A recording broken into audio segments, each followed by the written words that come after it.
di lereng Gunung Lawu yang sejuk dan damai, tepatnya di Kabupaten Karanganyar, Jawa Tengah, ada sebuah desa bernama Sepanjang. Nama desa ini konon dinisbahkan pada seorang pendekar Tionghoa yang pernah berkemah di tempat ini bersama pasukannya, di mana mereka pernah membuat repot pasukan Belanda. Kapiten Sepanjang namanya. Konon ia bernama asli Sopanjang. Kapiten Sepanjang adalah pemimpin dari sisa-sisa orang Cina yang dibantai Belanda di Batavia, yang bersekutu dengan laskar-laskar perlawanan Jawa, termasuk Raden Mas Garendi alias Sunan Kuning yang kelak menjadi Raja Mataram bergelar Amangkurat V, Patih Notokusumo, dan Raden Mas Said atau Pangeran Sambernyawa yang kelak bergelar Mangkunegoro I. Namun sebelum dilanjutkan video tentang sepak terjang Kapiten Sepanjang ini, mohon bantuannya untuk mengklik tombol subscribe serta lonceng di bawah ini untuk bersama-sama membangun channel ini dan agar Anda tidak ketinggalan update terbaru dari channel ini.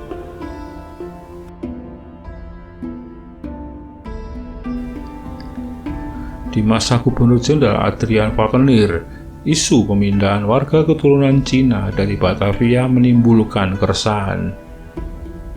Apalagi beredar kabar, orang-orang Cina yang dikirim ke Sri Lanka atau Afrika Selatan dengan kapal dilemparkan ke laut sebelum tiba di tempat tujuan. Isu ini tak pelak menyebabkan kepanikan bagi kalangan orang Cina di Batavia. Maka mereka lantas membentuk gerakan perlawanan terhadap pemerintahan VOC dan berkumpul mempersenjatai diri dan mulai menyerang unit-unit penting termasuk pabrik-pabrik gula.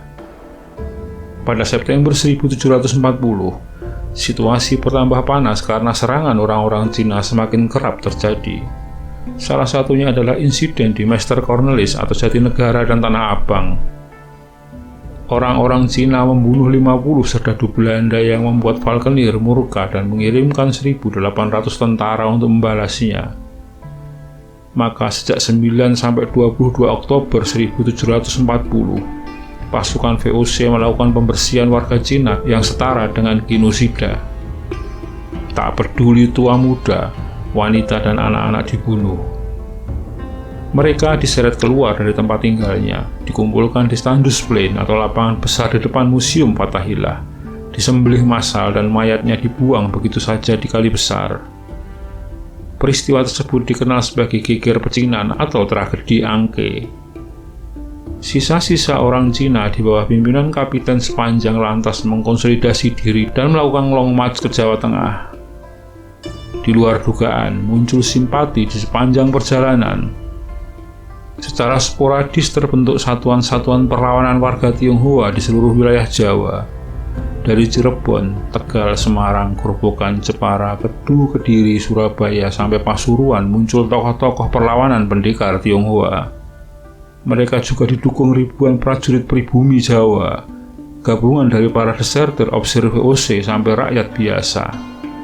Surat ajakan melawan VOC disebarkan di mana-mana. Karena terus dikejar pasukan VOC, pada pertengahan tahun 1741, pasukan Kapiten Sepanjang akhirnya memasuki wilayah Kerajaan Mataram yang beribu kota di Kartasura. Kerajaan Mataram saat itu wilayahnya meliputi Jawa bagian tengah dan timur. Raja yang memerintah waktu itu adalah Pakubuwono II. Di luar dugaan, Raja beserta rakyat Mataram menyambut baik kedatangan pasukan Kapiten Sepanjang ini. Mataram yang kedaulatan negaranya diinjak-injak VOC pasca berakhirnya pemberontakan Trunojoyo seperti mendapat sekutu baru untuk melawan VOC. Satu persatu benteng dan kantor perwakilan VOC direbut oleh pasukan gabungan Jawa Tionghoa seperti Pati, Kudus, Juwana, Tegal, dan Semarang. Puncaknya pada tanggal 10 Agustus 1741, benteng VOC di ibu kota Kesultanan Mataram di Kartasura yang juga simbol penjajahan karena terletak tidak jauh dari Keraton Mataram dapat direbut oleh pasukan gabungan itu.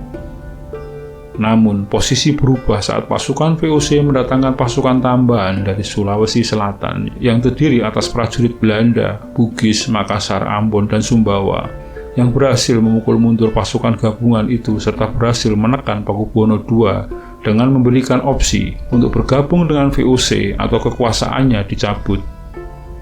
Dan akhirnya dukungan Mataram untuk Kapitan Sepanjang pun ditarik. Pasukan Kapitan Sepanjang sekarang harus berhadapan dengan aliansi Mataram dan VOC. Namun kekuatan aliansi pejuang Tionghoa dan Jawa itu kemudian malah justru berhasil menguasai keraton Mataram. Siasat perang Kapten Sepanjang terbukti jitu.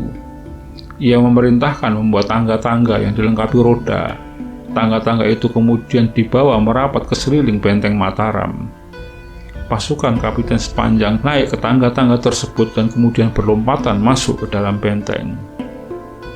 Jatuhnya Keraton Kartasura membuat Sunan Pakubuwono II dipaksa terusir dari istana. Pasukan pemberontak kemudian mengangkat Raden Mas Garendi sebagai raja baru dan mendapat gelar Sunan Amangkurat V Senopati ing Alaga Abdurrahman Sayyidin Panatagama. Dia juga disebut Sunan Kuning. Julukan ini konon berasal dari Chunling yang berarti bangsawan tertinggi. Namun gelar itu juga bisa diartikan sebagai raja yang memiliki pasukan yang berkulit kuning saat melawan VOC. Jatuhnya Keraton Kartasura tak membuat perang berhenti. Kini koalisi Kapiten Sepanjang dan Sunan Kuning harus menghadapi tiga kekuatan sekaligus, Pakubuwono II, VOC, dan pasukan Madura yang dipimpin Bupati Cakraningrat. Serangan demi serangan terus dilancarkan untuk mengusir Sunan Kuning dari tahta Mataram. Akhirnya Bupati Cakraningrat IV berhasil merebut kembali Keraton Kartasura. Namun VOC berhasil memaksa Cakraningrat IV itu untuk mau menyerahkan kembali keraton itu ke tangan Pakubuwono II. Pada 20 Desember 1742, Pakubuwono II kembali ke tahtanya. Kedudukannya menjadi sangat lemah karena berhutang budi pada VOC. Mulai saat itu, seluruh patih dan bupati yang diangkat Sunan harus seizin VOC. Mataram pun dipaksa menyerahkan sejumlah daerah miliknya yang strategis. Di sisi lain, Sunan Kuning dengan pengawalan Kapiten Sepanjang dan sisa prajuritnya bergerak ke arah timur dan meneruskan perlawanan. Kondisi mereka dari hari ke hari semakin lemah karena sejumlah pemimpin perjuangan tewas dalam beberapa kali pertempuran. Dalam sebuah pertempuran, Kapiten Sepanjang terpisah dengan Sunan Kuning. Sunan Kuning kemudian menyerah pada Belanda di Surabaya tanggal 2 Desember 1743. Versi lain menyebut Sunan Kuning ditangkap saat datang untuk berunding di markas VOC. Dia kemudian dibuang ke Sri Lanka. Sementara itu, Kapiten Sepanjang terus meneruskan perjuangannya, hingga akhirnya dia menyeberang ke Bali dan mengabdi pada salah satu kerajaan di sana. Setelah peristiwa tersebut, VOC mulai memisahkan pemukiman orang Tionghoa dan pribumi. Belanda takut jika masih bersatu akan muncul pemberontakan lagi. Orang Tionghoa harus tinggal di pemukiman khusus atau pecinan dan diawasi dengan ketat. Demikian sekilas kisah sejarah tentang Geger Pecinan dan Kapiten Sepanjang. Kapiten Sepanjang, seorang ahli perang, sang guru militer bagi dua bangsawan yang kelak menjadi raja di tanah Jawa. Terima kasih Anda telah menyaksikan video ini hingga selesai. Semoga bermanfaat.